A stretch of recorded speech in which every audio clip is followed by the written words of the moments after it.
স্বাগতম জনাইছো আপোনালোক সকলোকে মই আপোনালোকৰ সাগৰিকা আজি কথা পাতিব বিচাৰিছো যে ঘৰুৱা এনেকুৱা কিছুমান উপাদান যিকিটা উপাদানেৰে আমি আমাৰ মুখৰ ছালখন ভালে ৰাখিব পাৰো বা সাফা কৰি ৰাখিব পাৰো ময়শ্চাৰাইজাৰ ব্যৱহাৰ নকৰাকে ময়শ্চাৰ কৰি ৰাখিব পাৰো বা আমাৰ মুখৰ ছালখনত যিবোৰ কোলা কোলা স্পট হয় পিগমেন্টেশনৰ স্পট হয় বা সানবাৰ্নৰ স্পট হয় বা এনেও যেতিয়া আমাৰ ইভেন টোন নহয় মুখখন তেতিয়া আমি এনেকুৱা ঘৰুৱা কিছুমান উপাদান ব্যৱহাৰ কৰি সেইখিনি সমস্যা নিৰ্মূল কৰিব পাৰো এনেকুৱা ধৰণৰ কেইটামান উপাদানৰ কথা আজি মই ক'ব বিচাৰিছো যিকিটা মই নিজেও ব্যৱহাৰ কৰো সেই কাৰণে আপোনালোকৰ আগত ক'ব বিচাৰিছো মই আশা কৰিছো যে মোৰ এই উপাদানকিটা আপোনালোকে এবাৰ ব্যৱহাৰ কৰি পেলাই চাব প্ৰথমটোৱে ক'ব বিচাৰিছো হেতুৱে হৈছে গাখীৰ কেঁচা গাখীৰত লেক্টো এসিড থাকে যাৰ যিয়ে আমাৰ শৰীৰত আমাৰ মুখৰ যিখিনি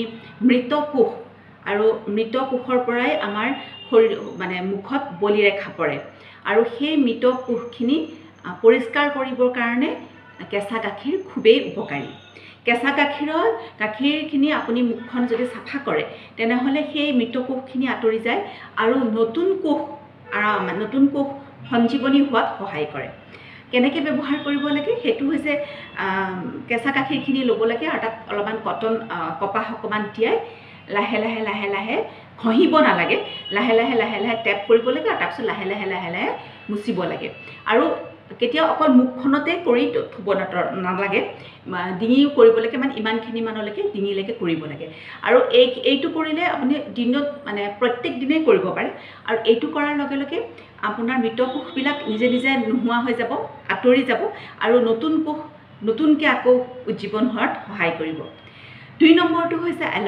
এল'ভেৰা আজিকালি প্ৰায় সকলোৰে ঘৰতে থাকেই আৰু এল'ভেৰা মই ভাবোঁ খুব সহজে তাক ৰুব পাৰি খুব সহজে ৰাখিব পাৰি গতিকে প্ৰত্যেকেই নিজৰ টাবত এজোপাকে হলেও এল'ভেৰা কৰক আৰু এল'ভেৰাৰ যিটো জেল মানে এল'ভেৰা এটা পাত লৈ দুই কাষটো কাটি দিলে দি ওপৰৰ ছালখন গুচাই দিয়াৰ পিছত ভিতৰৰ যিটো জেল থাকে সেই জেলটো আনি খুব ভালকৈ তাক ফেটি লৈ সেইটো মুখত ঘঁহিব পাৰে সেইটো হৈছে একদম নেচাৰেল ময়শ্চাৰাইজাৰ কিন্তু এনেকুৱা নহয় যে সেইটো ঘঁহি আমি ওলাই যাব পাৰোঁ তেনেকুৱা কথা নহয় সেইটো ঘঁহাৰ পিছত 10 মিনিটমান সময় ৰখাৰ পাছত মুখখন মানে ভাল পানীৰে চাফা পানীৰে মুখখন ধুই দিব লাগে এইটো কৰাৰ লগে লগে আমাৰ মুখত এটা খুব সুন্দৰ মসৃণ হয় ছালখন মুখৰ ছালখন ময়শ্চাৰাইজাৰৰ যিটো মসৃণ ভাব সেইটো ভাব থাকি যায় আৰু মানে মুখখন উজ্জ্বলত হয় বহুত বেছি উজ্জ্বল হয় মুখখনৰ ভিতৰত যিবোৰ প্ৰথমটো ছালৰ তলত যিখন ছাল থাকে সেই ছালখনৰ পৰা তাক উজ্জ্বলতাটো বঢ়াই লৈ আহে গতিকে এই এল'ভেৰা হৈছে আমাৰ এটা নেচাৰেল ময়শ্চাৰাইজাৰ এই এল'ভেৰাৰ লগত খুব যদি যি তেলেই নহওক আপোনাৰ মুখত যিবোৰ তেল সানিলে একো অসুবিধা নহয় তেনেকুৱা ধৰণৰ তেল মিক্স কৰি ল'ব লাগে যেনেকৈ অলিভ অইল বাদাম তেল তিল তেল যিটোৱে আপোনাৰ যি তেলে আপোনাক মুখত চুট কৰে তেনেকুৱা তেল অকমান তাক মিক্স কৰিব পাৰে মিক্স কৰি খুব ভালকৈ তাক ফেটি ল'ব লৈ পেলাই মুখত সানিব নহ'লেও তাৰ ভিতৰত এল'ভেৰাৰ লগত আমি মৌ ব্যৱহাৰ কৰিব পাৰোঁ বা গ্লিচাৰিনো ব্যৱহাৰ কৰিব পাৰোঁ ধুনীয়াকৈ খুব ভালকৈ ফেটি ল'ব লৈ পেলাই মুখত লগাব 3 নম্বৰটো উপাদান হৈছে যে আইচ কিউব আমাৰ প্ৰায় সকলোৰে ঘৰতে আইচ বক্সত আইচ থাকেই মানে ফ্ৰিজৰ আইচ বক্সৰ কথা কৈছোঁ আইচ থাকে গতিকে আইচ যদি আমি মুখত লওঁ তেতিয়াহ'লে প্ৰধান কথাটো হৈছে যিটো পাফিনেছ সেইটো নোহোৱা হৈ যায় মানে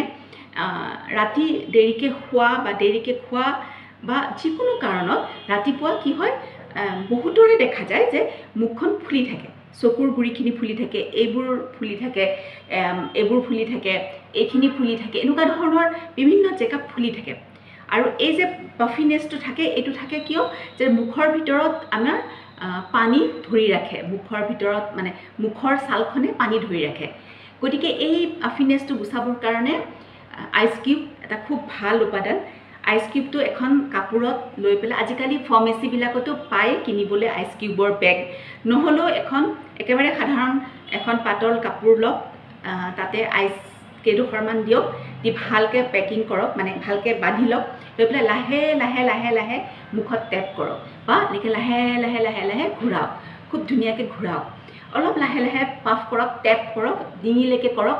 তেতিয়া দেখিব যে মুখৰ সেই পাফিনেছটো নোহোৱা হৈ গৈছে। 1 নম্বৰ। 2 নম্বৰ, মুখখন উজ্জ্বল হৈ পৰিছে, মুখখন একদম প্লাম্প নিচিনা হৈ গৈছে, একদম ৰঙচুৱা পিংক কালাৰ হৈ গৈছে।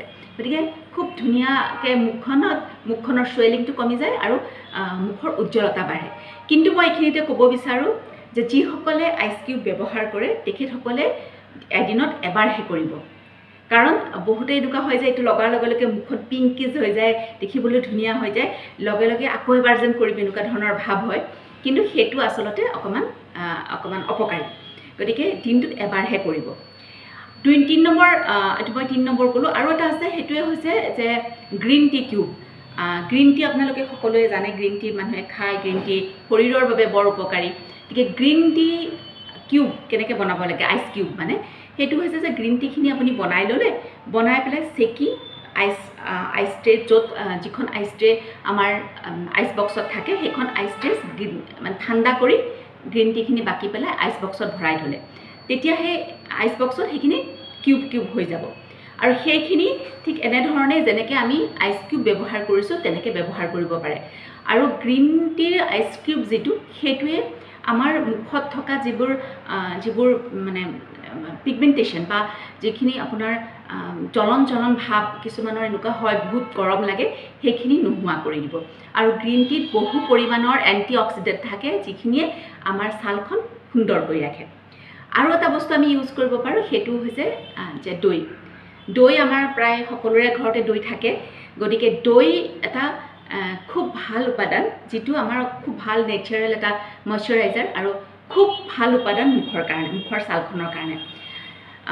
দৈয়ে আমাৰ যিখিনি ইভেন টোন নহয়, আমাৰ যাৰ ছাল ইভেন টোন মানে ছালত বহুত ধৰণৰ পিগমেণ্টেশ্যন থাকে, সৰু সৰু স্পট থাকে, বা মুখৰ ছালখনত ইনফ্লেমেশ্যন বেছি হয় যাৰ ফলত পিগমেণ্টেশ্যন হয়, এই গোটেই কথাবিলাক দৈৰ দ্বাৰা নোহোৱা কৰিব পাৰি।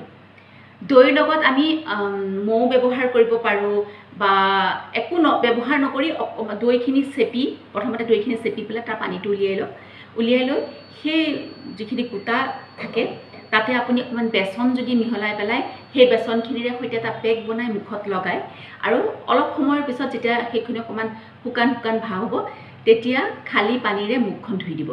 দেখিব এইটো আমি প্ৰত্যেক দিনাই কৰিব পাৰোঁ। আৰু এইটো কৰাৰ লগে লগে আপোনাৰ মুখত যিবোৰ সৰু সৰু স্পট আছে, লগতে যিবোৰ ডাঙৰ স্পট হয়, যিবোৰ ইভেন টোন নোহোৱা হৈ যায়, মানে মুখখন এইখিনিত ক'লা ক'ৰবাত বগা এনেকুৱা নিচিনা হৈ থাকে, সেই গোটেইখিনি টোন কৰি পেলায় আৰু মুখৰ উজ্জ্বলতাটো বাঢ়ে।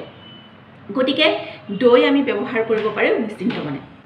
আৰু দৈৰ লগত আপুনি অকণমান নেমু টেঙা চেপি সেইখিনি খুব ভালকৈ মিক্স কৰি তেনেকৈও লগাব পাৰে।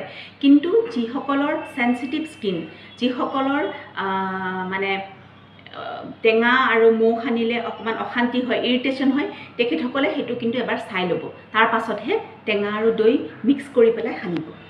আৰু এটা উপাদানৰ কথা ক'ব বিচাৰোঁ, সেইটো হৈছে মৌ যদি অৰ্গেনিক হয়, মৌ যদি আপুনি জানে যে আজিকালি যিখিনি বজাৰত মৌ পোৱা যায় সেইখিনি মানে কিমান দূৰ অৰ্গেনিক বা কিমান দূৰ পিয়'ৰ মৌ, মই সেইটো কথা ক'ব নোৱাৰিম।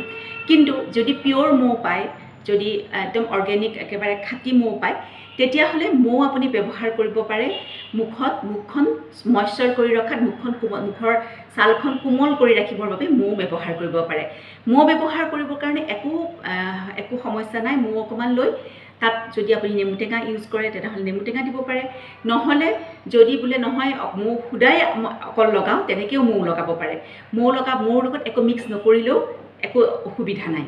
ধুনীয়াকৈ মৌখিনি মুখত সানি, মুখৰ ডিঙিলৈকে সানি অলপ সময় ৰ'ব, তাৰপিছত ধুনীয়াকৈ মুখখন ধুই দিব। মৌ সানাৰ লগে লগে আপোনাৰ মুখৰ যিখন ছাল সেইখন সুন্দৰকৈ মসৃণ হ'ব, লগতে যিমানবিলাক অ'পেন প'ৰ্ছ আছিলে, যিমানবিলাক মানে মুখৰ ৰন্ধি খোল খাই থাকে, সেইখিনি জাপ খাই যাব আৰু খুব ধুনীয়াকৈ মসৃণ হৈ যাব। আৰু এটা বস্তু আমি ব্যৱহাৰ কৰিব পাৰোঁ, সেইটোৱে হৈছে গোলাপ জল নিজে ঘৰতো বনাব পাৰি, আৰু মই আশা কৰিম যে ঘৰতে বনোৱা গোলাপ জল লওক। গোলাপ জল বনাবলৈ একো দিগদাৰ নাই, খালি পানীখিনি খুব ভালকৈ উতলাই ল'ব, অলপ পানী লৈ খুব ভালকৈ পানীখিনি উতলাই লওক। উতলাই পেলাই উতল আহি থকা পানীখিনিত গোলাপৰ পাহি দিয়ক। গোলাপৰ পাহি আপুনি ৰঙা বা পিংক গোলাপৰ পাহি দিলে বেছি ভাল, মানে কি আৰু কালাৰটো ভাল হ'ব। দিয়ক, তাৰ একো দিব নালাগে, অকল পাহিখিনি দিয়ক, দি পেলাই ঢাক মাৰি দিয়ক। জুই কিন্তু নুমাই দিব, পানীখিনি উতলাৰ লগে লগে জুই নুমুৱাই দিব।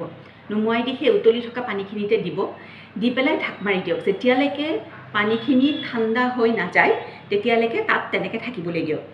আৰু যেতিয়া পানীখিনি একেবাৰে ঠাণ্ডা হৈ যাব তেতিয়া খুব ভালকৈ ধুনীয়াকৈ আপুনি ষ্ট্ৰেইন কৰক, মানে চেকি লওক। চেকি লৈ ফ্ৰিজৰ ভিতৰত ভৰাই থওক।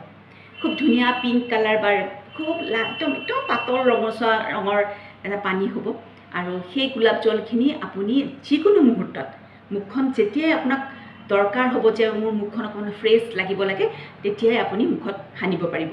ই উজ্জ্বলতা বঢ়াব, লগতে মুখত থকা যিমানবোৰ বেক্টেৰিয়া, সৰু সৰু বেয়া বেক্টেৰিয়া আছে সকলো মাৰি নিব। গতিকে এইকেইটা উপাদান আমি ঘৰতে পাওঁ। বহুতে বহুত উপাদান ইউজ কৰে, বহুত ক্ৰীম ইউজ কৰে, কিন্তু এই ঘৰতে পোৱা উপাদানকেইটা এবাৰ ব্যৱহাৰ কৰি চাওক আৰু ব্যৱহাৰ কৰি কেনে পালে মোক জনাব। আৰু মই আশা কৰোঁ যে এইকেইটা উপাদান সকলোৱে ব্যৱহাৰ কৰিব পাৰে আৰু ভাল ব্যৱহাৰ কৰিলে ভাল, কেতিয়াও অপকাৰ নহয়, ইয়াৰ পৰা সদায় উপকাৰে হ'ব। মোৰ ভিডিঅ'টো এতিয়ালৈকে চাই আছে তাৰ বাবে ধন্যবাদ।